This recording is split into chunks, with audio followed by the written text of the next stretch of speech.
15-20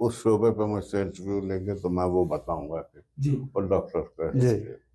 مگر ایک شعار ان لوگوں کا میں یاد کرتا چلوں، یہ لوگ دوا سے زیادہ اپنی طبیعت کے حساب سے اتنی ملائم طبیعت سے مریض پہ پیش آتے تھے کہ مریض آدھا اچھا ہو جاتا تھا ان سے مل ڈاکٹر کے۔ سے رجوع ہوتا۔ اب میں تو کہوں کہ ان کے پاس علاج کم تھا، شفا زیادہ تھی ان کے ہاتھوں میں۔ جی اس وقت نہ کوئی لیبارٹری تھی ایسی بڑی کہ جس میں اتنا تجزیہ کیا جا سکے، زیادہ سے زیادہ ایک ایکس رے موجود تھا، اتنے مرض بھی نہیں تھے اور اتنے علاج بھی نہیں تھے اس کے، اور مرض شاید رہے ہوں جی لیکن کیا پتا ان کے ہاتھوں میں کیا شفا تھی، وہ جو دوا دیتے اس سے ٹھیک ہو جاتے، یہ تھی بات۔